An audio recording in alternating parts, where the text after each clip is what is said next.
Voici 5 choses sur l'algorithme YouTube que la plupart des personnes ne connaissent pas. La première chose, c'est que YouTube, c'est de la télévision. De nos jours, dorénavant, YouTube devient une alternative très crédible à de la télévision. Il suffit juste d'observer le temps moyen passé par jour sur YouTube. Les études très récentes ont révélé que par jour, depuis 2019, les gens passent de plus en plus de temps sur YouTube. En 2019, ce chiffre était à 39,7 minutes par jour. En 2020, cela est monté à 43,7 minutes par jour. En 2021, cela est monté à 45 minutes par jour. Ce chiffre a considérablement augmenté car cela coïncidait avec la période de la Covid où de plus en plus de personnes, ou du moins où tout le monde était chez soi. Donc la plupart des personnes n'avaient pas d'autre choix que de rester sur les réseaux sociaux. Cela explique donc pourquoi le temps moyen passé sur les réseaux sociaux et même sur YouTube de manière beaucoup plus spécifique augmente. En 2022, ce chiffre augmente encore, passe de 45 minutes par jour à 46,2. On pourrait penser qu'après la Covid, des personnes auraient repris leurs habitudes d'avant Covid. Non. Après la Covid, les personnes ont conservé les mêmes habitudes de consommation. La raison pour laquelle ce chiffre continue d'augmenter continuellement, sans cesse. En 2021, on était à 45 minutes.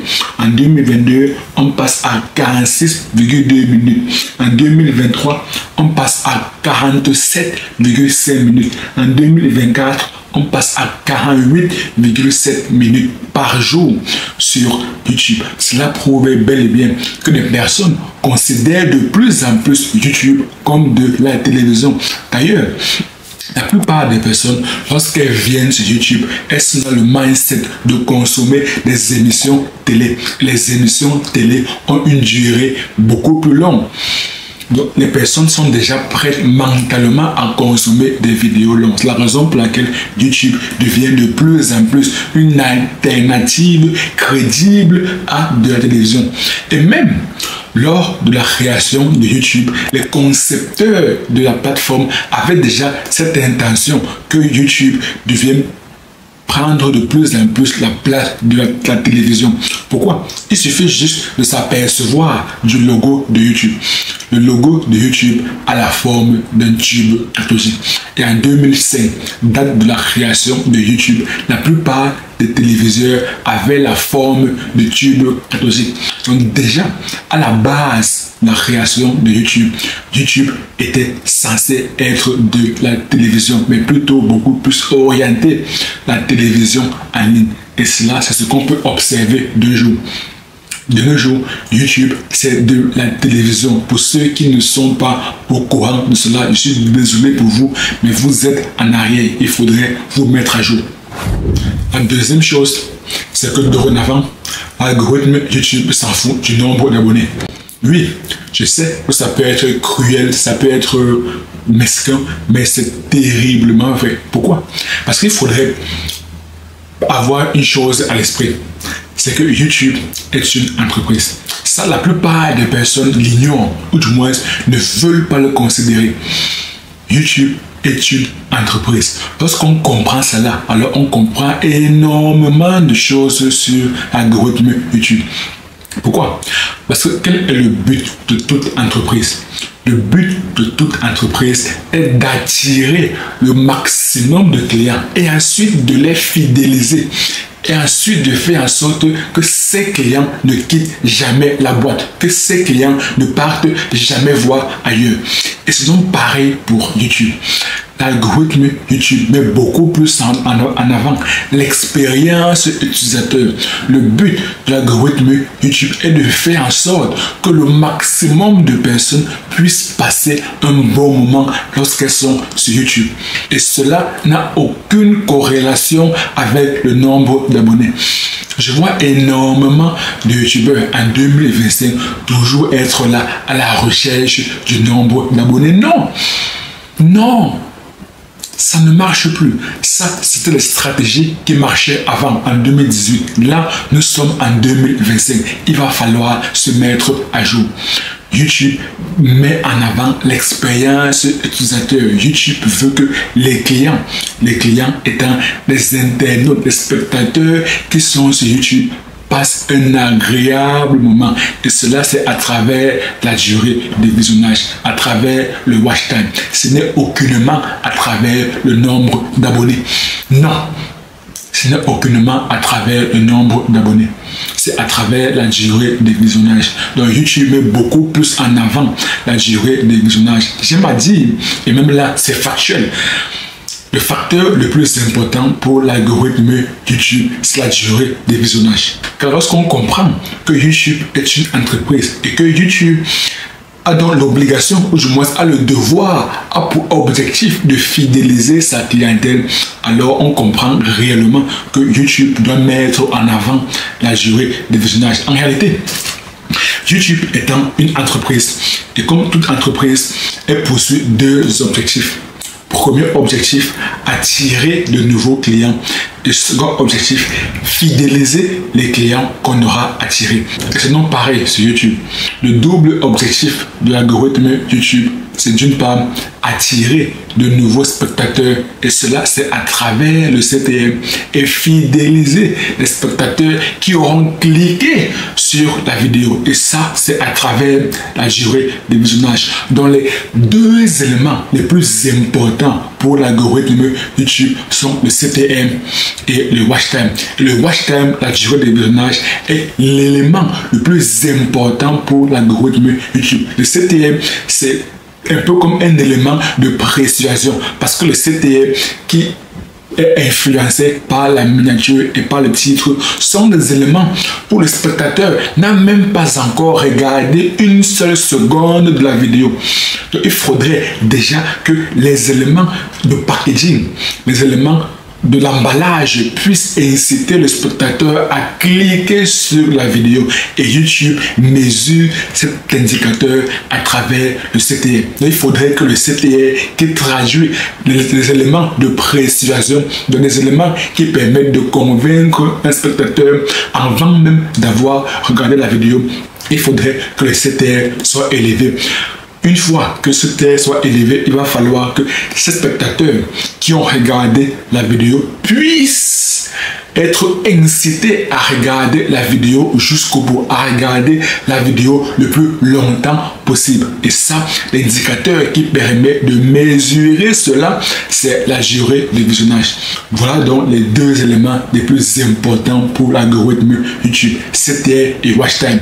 Aucunement le nombre d'abonnés. Donc arrêtez en 2025 d'être à la recherche constante et permanente du nombre d'abonnés. Ça ne fonctionne plus en 2025. Ça fonctionnait peut-être avant, en 2016, 2018, 2019. Désormais, YouTube met beaucoup plus en avant l'expérience utilisateur. YouTube fait en sorte que le maximum de personnes puissent passer un agréable moment sur la plateforme.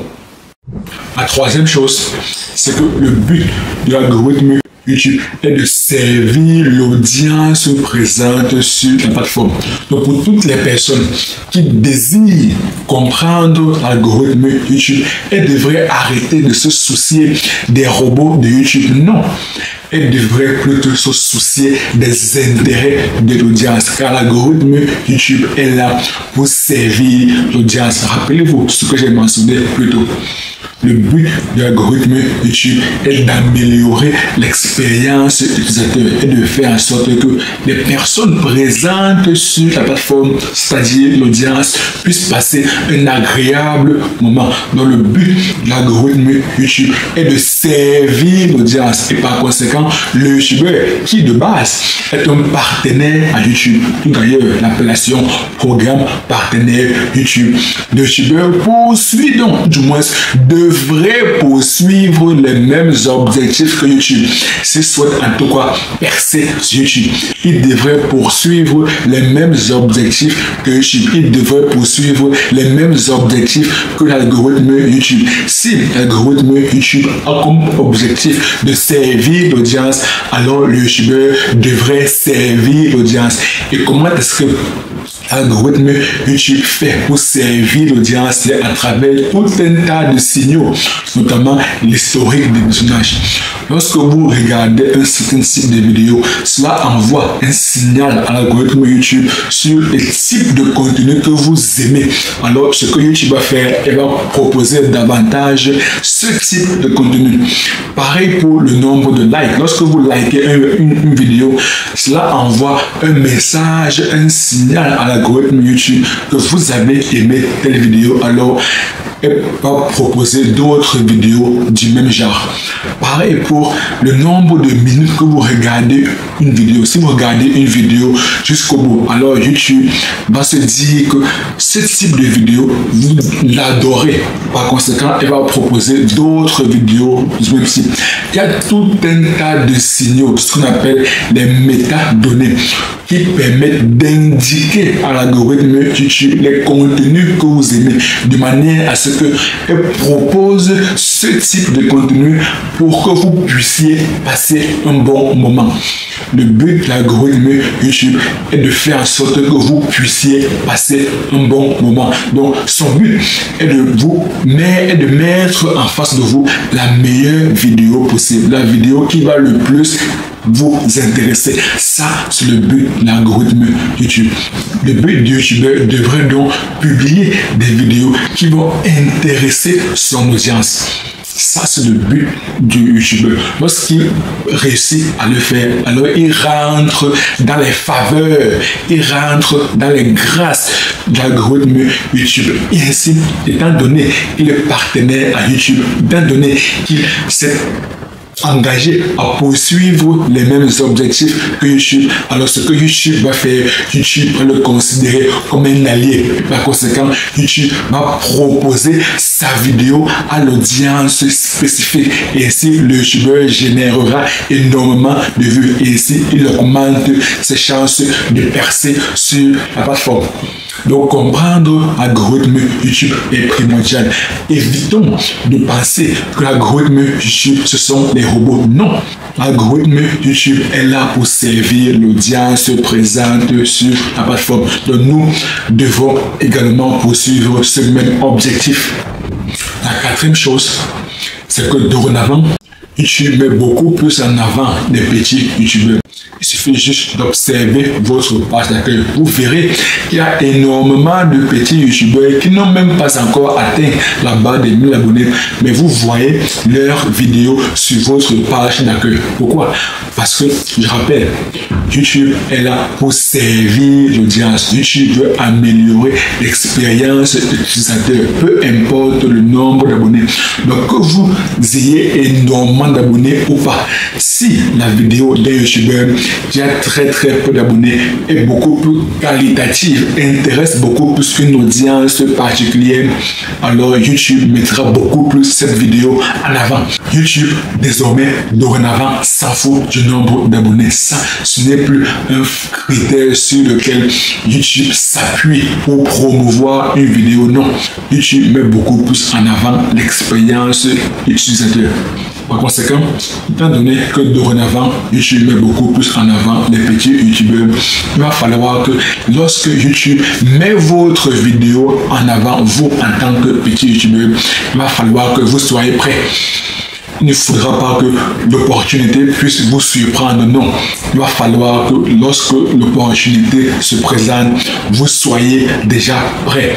Par conséquent, cela requiert d'avoir un packaging excellent, d'avoir une miniature, un titre excellent, de manière à amasser rapidement de vues. Lorsque l'opportunité se présente, il va falloir saisir l'occasion.